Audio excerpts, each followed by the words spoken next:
Di kota Makkah yang panas, terik dan tandus. 13 tahun setelah peristiwa Tahun Gajah, lahirlah Umar bin Khattab. Dia tumbuh dewasa di bawah asuhan orang tua yang mewariskan karakter keras, seakan tidak kenal kelembutan, tegas tanpa rasa ragu, serta sederhana serta jauh dari kemewahan dan kekayaan untuk memenuhi setiap keinginannya.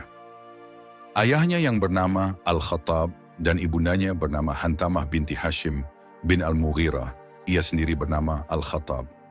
Pada masa kecilnya, Umar sudah mempunyai sikap mandiri dan tangguh karena ayahnya yang begitu tegas dan keras terhadapnya.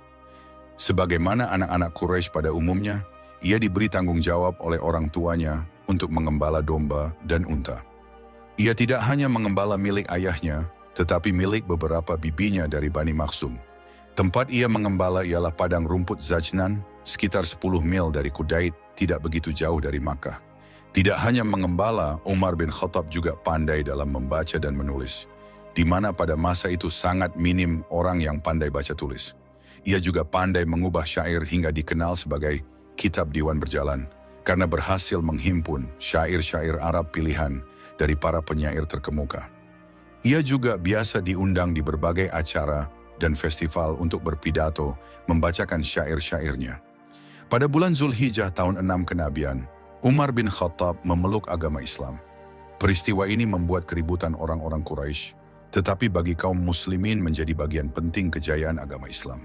Karena Umar bin Khattab adalah orang yang paling ditakuti oleh penduduk Makkah dan kini menjadi salah satu orang yang membela agama Islam. Sebelum memasuki Islam, Umar bin Khattab sangat menghormati agama nenek moyangnya. Jika ada yang mengusik agamanya, ia tidak akan tinggal diam tatkala ia mengetahui bahwa adanya agama baru di bawah pimpinan Nabi Muhammad sallallahu alaihi wasallam, yaitu agama Islam.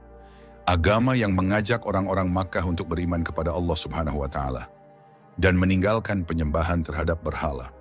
Peristiwa itu membuat Umar bin Khattab sangat marah sehingga ia tidak segan-segan menyiksa kaum muslimin serta ingin membunuh Nabi Muhammad sallallahu alaihi wasallam. Pada suatu hari dengan pedang terhunus, Umar bin Khattab menuju Darul Arqam, tempat di mana baginda Nabi Muhammad SAW biasa berkumpul dengan para sahabat. Melihat mukanya yang beringas, matanya yang nanar, orang sudah menyangka dan mengerti ini tentu akan terjadi pembunuhan. Dalam perjalanan menuju Darul Arqam, Umar bertemu dengan Nuaim bin Abdullah. Nuaim bertanya, "Ya Umar, mau kemana engkau?" Umar menjawab, "Mau membunuh itu, si murtad itu." "Si murtad siapa?" "Yang mana lagi? Itu yang memecah belah kita, yang menghina berhala-berhala kita, yang menjelek-jelekan nenek moyang dan keturunan kita. Siapa lagi kalau bukan Muhammad?"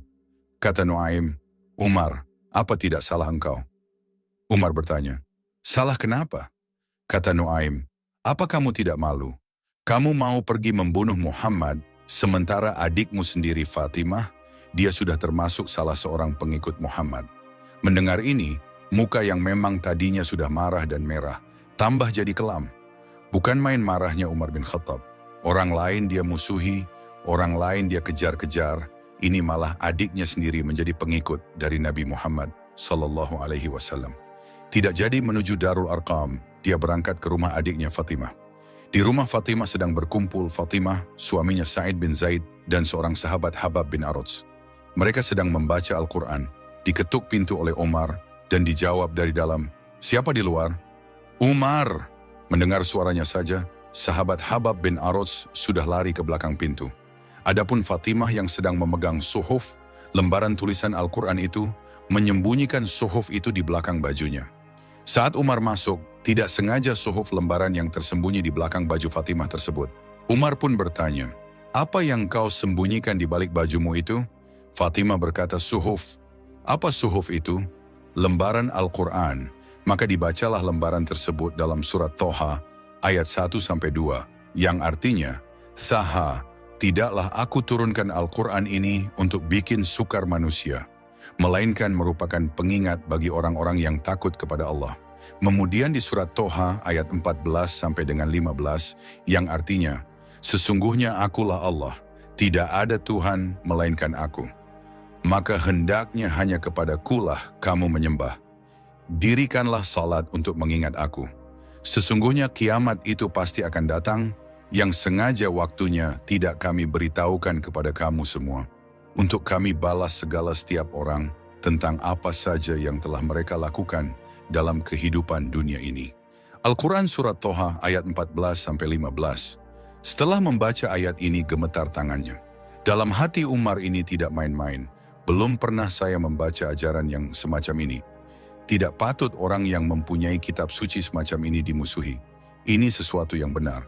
Sambil tergetar jiwanya Umar berkata, "Hai Fatimah, beritahu aku di mana keberadaan Muhammad. Saya tidak akan memberitahu kamu." "Di mana?" kata Umar lagi. "Saya tidak akan memberitahu," kata Fatimah.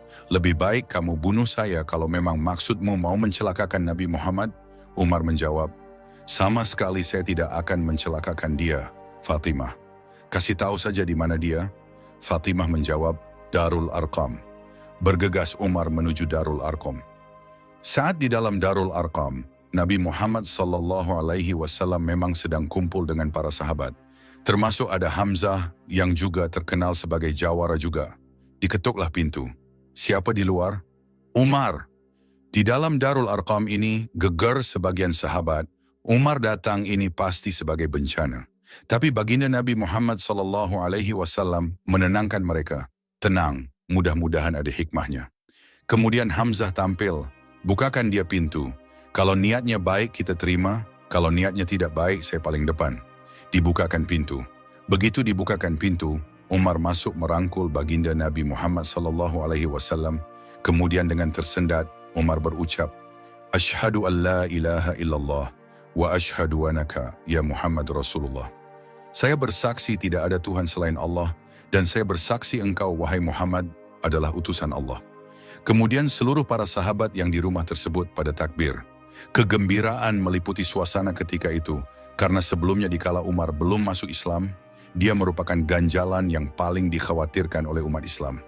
Setelah dia masuk Islam, jelas merupakan suatu keuntungan yang sangat besar, dan dia tertarik kepada Islam bukan karena bujuk rayu orang, tidak karena diberikan harta, tidak karena diiming-imingi oleh kedudukan tinggi, tapi karena kebenaran, hidayah menembus hatinya melalui wasilah ayat dalam surat Taha yang dibacanya melalui suhuf yang dipegang oleh adiknya sendiri, Fatimah. Inilah kisah bagaimana Umar bin Khattab masuk Islam pada saat itu. Apa hikmah yang bisa kita ambil dari kisah ini?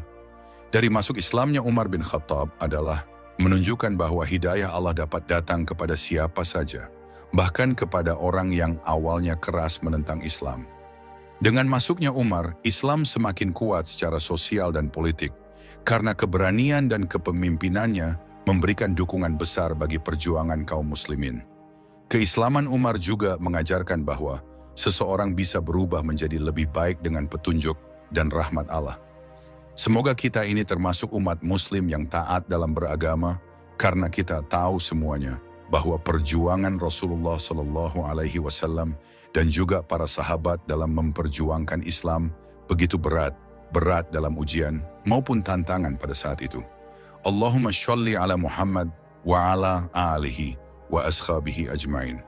Jika kalian suka dengan video ini, silahkan subscribe dan share. Semoga bermanfaat untuk orang banyak dan menjadi amal jariah kita semua. Amin. Barakallahu fiikum.